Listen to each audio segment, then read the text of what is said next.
Welcome today, New York. Welcome, land of the brave and home of the free. We got a lesson today that's very profound, if you catch my drift. We're going to talk about some monetary, fiscal policy, and theory. So, what is money? Well, money was invented for barter. You trade coins and gold for cattle and materials and goods and services. Eventually, people started using notes, banknotes, to represent gold and silver and money. And then physical coins and money. And now we have digital money and then crypto money.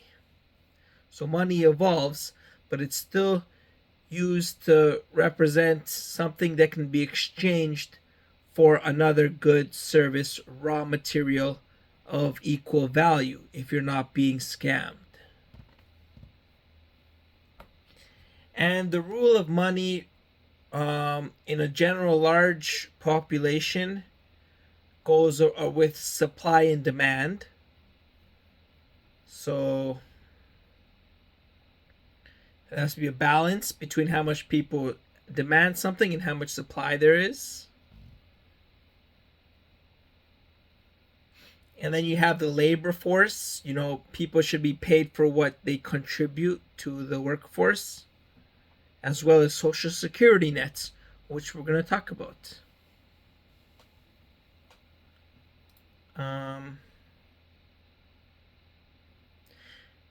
And inflation, which is a natural part of life.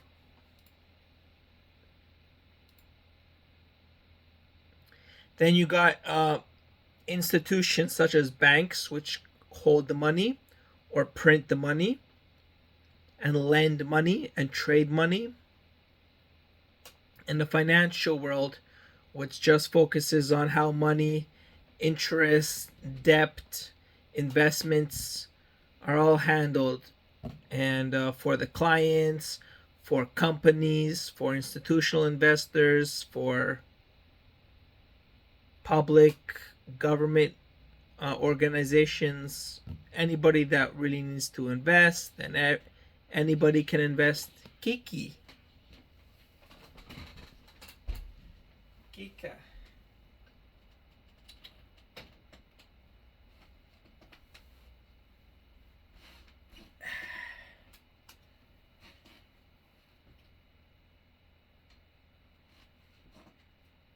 So we need to talk about inflation and the social security net, which I came up with a theory that was very profound. Kika. That's the panther. So, inflation always happens naturally. Things used to cost very little. And now, as the monetary supply increases, price for goods goes up. It's trying to be at 2 or 3% per year. Some years can be more, some years not, but that's the goal. You have a target goal. Now I thought of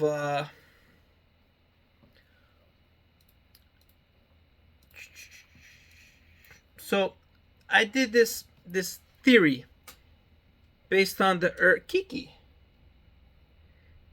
Irving Fisher equation.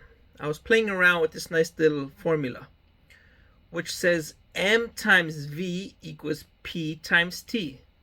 So we have two sides of the equation, a product here and a product here. Product means multiplication. So it was like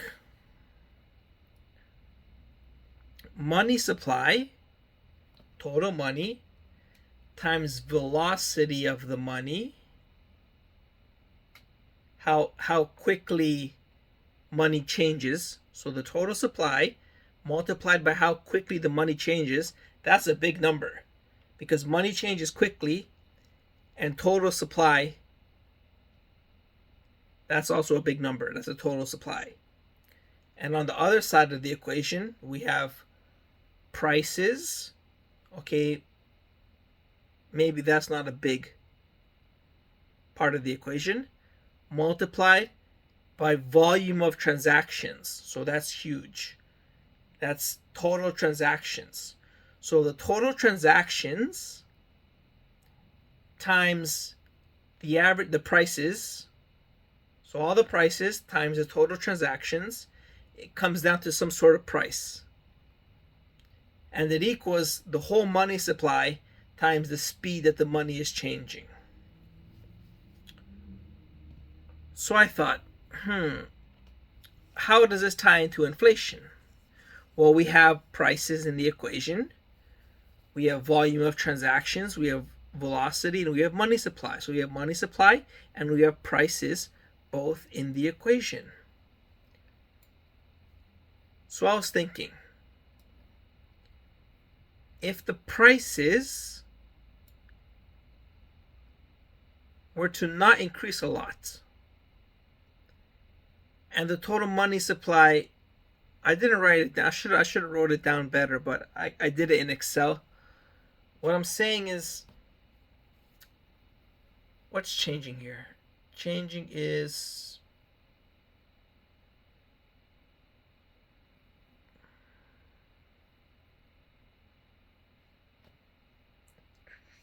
okay, so like we want to see how prices change. There's 4 variables in the equation: price, money supply, velocity, and volume of transactions.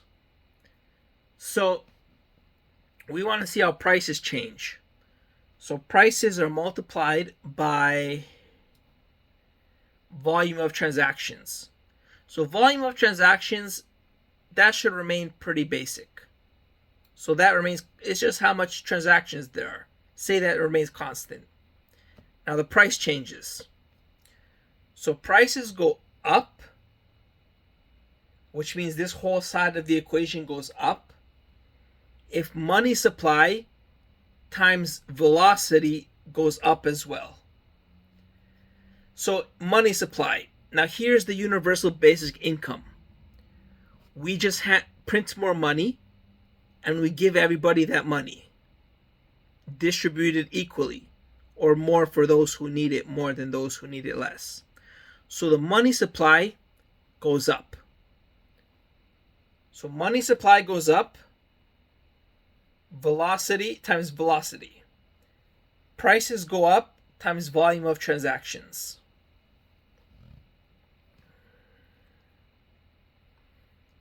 Now,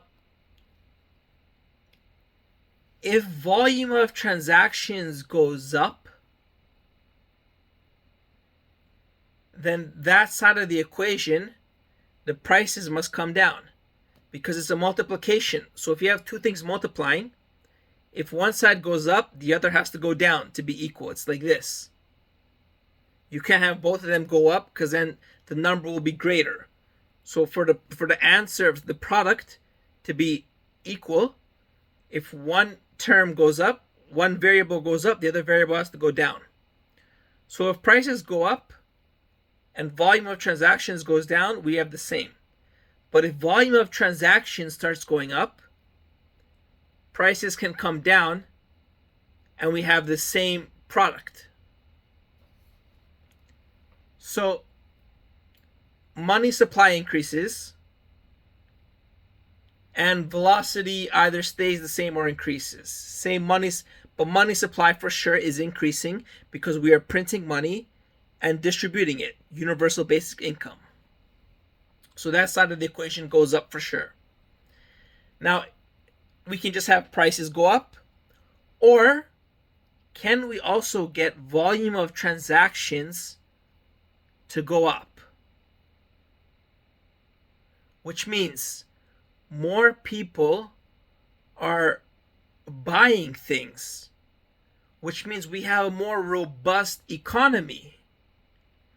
So, to sum it up, if the monetary supply increases, the prices can go up, but the prices won't go up as much if the volume of transactions goes up. Because they go up, one goes up and the other goes down. So, volume of transactions, is there a correlation between universal basic income and having the volume of transactions go up as well? And I did some little theorizing, and I guessed there is, because what I did was I took like the biggest economies: Canada, USA, Russia, China, France, Brazil, Germany, Mexico. I took their GDPs,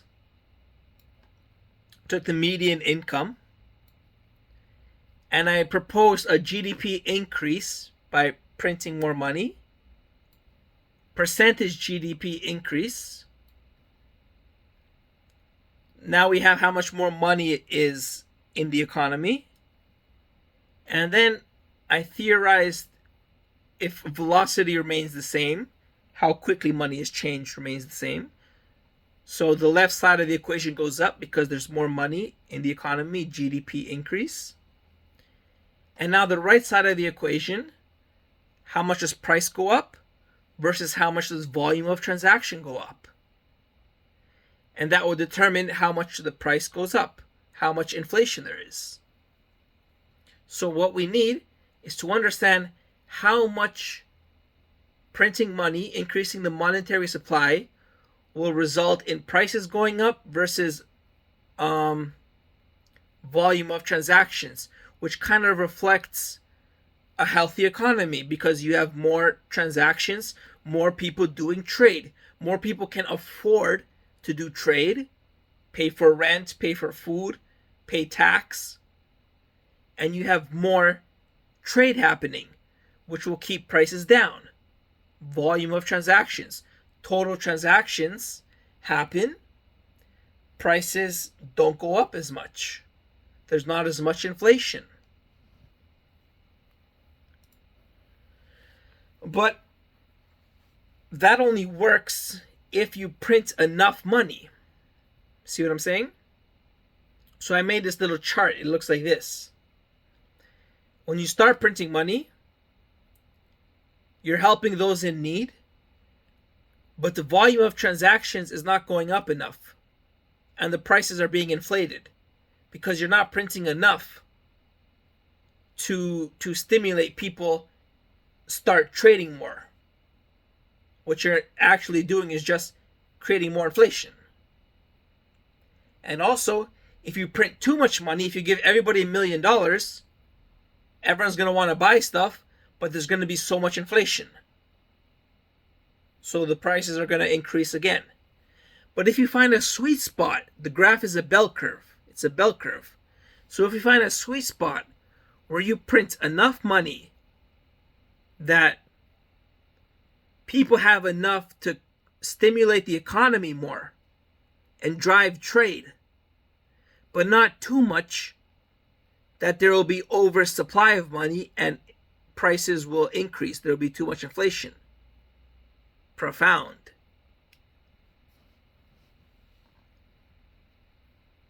So that's the theory I came up with. Now AI debukes this theorem, but I believe it's a credible source of inquisition. And I came up with a number, sweet spot of 12.5 thousand. That's the climax in the curve. And you can distribute it every 3 months, every quarter. Every quarter there's 4 quarters in a year. So every quarter, dish out $3,000.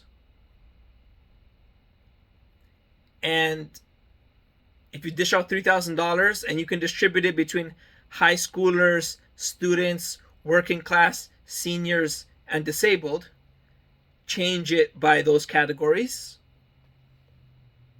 then families have more money. What's the downside? Downside is businesses might suffer more from inflation, because a business of $1 million doesn't need $3,000, but it's going to suffer from the inflation that happens when it purchases in bulk. But all the workers will have more money. Everybody in the society will have more money. There will be more transactions. The customers will have more money. The families needing to buy your services will have more money. The young adults will have more money. The students will have more money. There'll be more demand for your products. So the economy will be more ready to purchase your product. So there will be inflation, but you'll also have more demands now, because we've given extra $3,000 times 4 times a year. So how much will companies suffer? Because we know the family will win. If you have a family of 4 people, all 4 individuals get $3,000 each 4 months.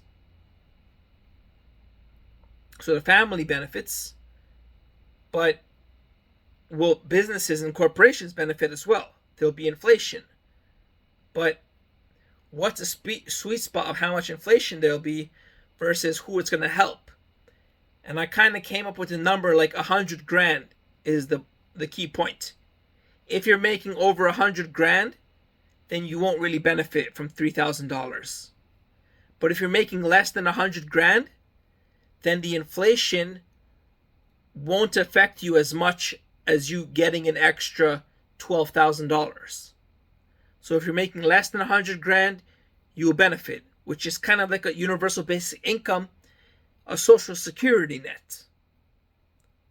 So you will benefit from if you're making less than 100 grand per person.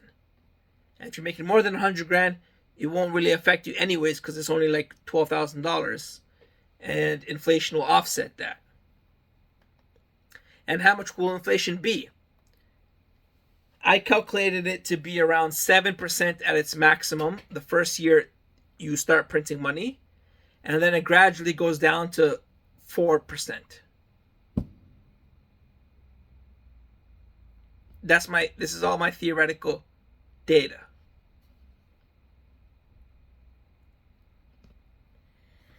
So that's a nice little tidbit of monetary policy in New York.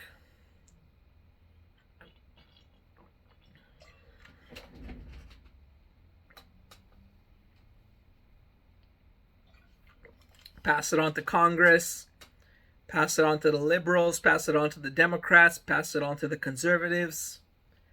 Let me know what you think. Will there be a more healthy economy? Will there be a more social security net? Will there be more education, because young people can now afford to take care of themselves and invest into education, whereas the working class might not benefit at all, might not need to benefit at all, but the seniors and the young adults will benefit, and the disabled. Because we print money all the time anyways. This is just a more methodical approach to the universal basic income. So as always, monetary policy here with Dr. Nick. And stay classy, New York.